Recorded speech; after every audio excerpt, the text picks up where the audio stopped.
Bienvenue dans cette nouvelle vidéo de Lexical Info. Mali, un arrêté ministériel gèle les biens de plusieurs chefs djihadistes et rebelles. N'oubliez pas de vous abonner juste en bas de cette vidéo.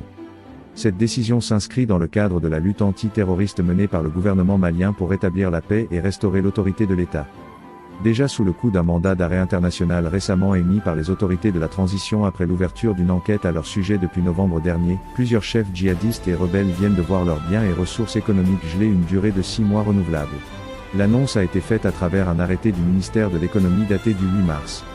Parmi les personnes sous le coup de cette sanction financière figurent les deux chefs djihadistes de renom Iyad Eg Ghali, à la tête du groupe de soutien à l'islam et aux musulmans, Xi Moujnim suivant l'acronyme arabe, et Amadou Koufa, chef de la Katiba Machina, également membre de la même alliance.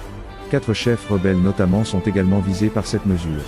Il s'agit de Al-Gabas Eg Intala, Bilal Eg Asherif, Fahad Eg Al-Mahmoud et Achafaghi Eg Bouada.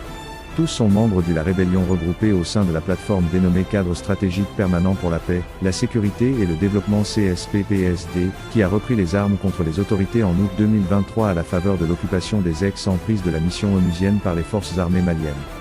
Les motifs avancés par le ministère pour la prise de cette mesure sont acte de terrorisme par appartenance à un groupe terroriste en lien intentionnel avec une entreprise terroriste, financement du terrorisme, détention illégale d'armes de guerre et de munitions en lien intentionnel avec une entreprise terroriste, atteinte à l'unité nationale, atteinte à l'intégrité du territoire, association de malfaiteurs.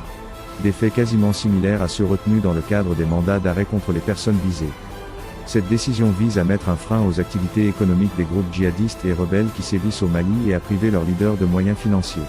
Ces hommes sont connus pour être à la tête de mouvements armés responsables de multiples attaques contre les forces armées maliennes dans le pays.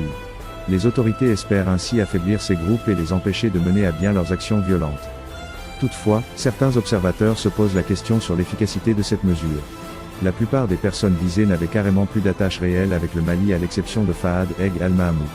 De plus, depuis 2018, l'ONU à travers son régime de sanctions a imposé des mesures telles que le gel des avoirs et l'interdiction de voyage.